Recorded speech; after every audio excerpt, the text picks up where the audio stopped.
Hello, Bible readers. Back for more theological points today. Yesterday, I talked about how a creator creates creation. Creation happens in the speaking and the listening of creator and creation. And the third point is about what God says. God, the speech of God, is a sovereign call. Now, this term sovereign is maybe not as helpful as it could be if we lived under a king. But here's what Brueggemann means by it. What God says in Genesis 1 to 11 anyway, is not up for debate. It's sure, whatever God says, to have its own way. The creation will be God's creation. It's not like a rival power is ever going to muster the force or authority to make creation theirs, to wrestle creation away from God. Like a famous comedian once said of his mother, she'd say, "I brought you into this world, I can take you out." Only God can bring completion to creation. So creation is indisputably only ever going to be God's. But that does not mean that God's sovereign call is always obeyed, obviously. And that is obvious, but again, this is a crucial foundational point that we get confused about all the time. We wonder about free will and what that means and why we have it and whether it would be better or worse to maybe not have it. Those value judgments about free will are not what Genesis 1 to 11 care about, as much as simply claiming that the Creator calls and the creation either can or cannot say yes to those calls. And because of that free will, the other thing we can say about the sovereign call of God is that it is not coercive.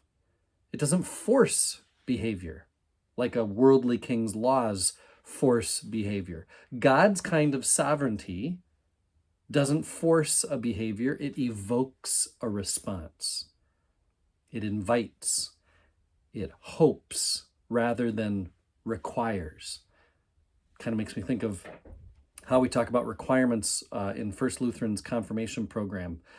We don't have requirements, we have expectations. Maybe I should call them hopes. When the invitations of God, when the sovereign call of God go unheeded, the call is not void. God does not see that everyone refuses God's invitations or leaves hopes unfulfilled, and then God says, okay, well then never mind. Looks like popular opinion isn't going in my direction. No, the sovereign call of God remains true and powerful. Okay, next one, creation. This is the next theological point. Creation is a special treasure of God. Even though the creature is oftentimes, almost all the time, disobedient, proud, and self-alienated, there are hints of an alternative reality.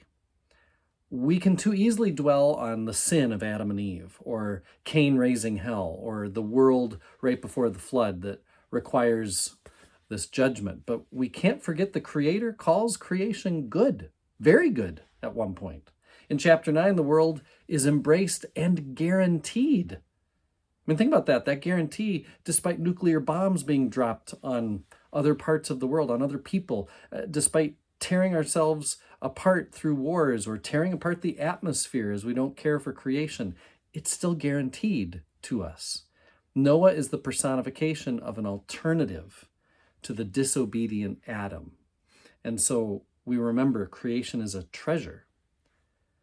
The fifth theological point in total is that, and this one's a little harder to grasp, the question that many ask could be, how will God stick with creation through all its sin? Like if we make the claim that God will persist and remain with creation through all that we throw at God, how will God do that? All our efforts to turn ourselves against God, away from God, all our efforts to lo shema, as I talked about yesterday. Brueggemann says to conclude that the world is fallen, and that's all, is to miss the point. To conclude that God will just prevail also claims too much from these 11 chapters. What can be claimed is that, this is it, God is God and will be. So the point is that nothing creation does or doesn't do is going to move this creator from who this creator is. God is and God will be God. Again, that might seem obvious, but we know that especially from these 11 chapters. One more, I'll be quick. God is patient and persistent, and those traits are rooted in promise.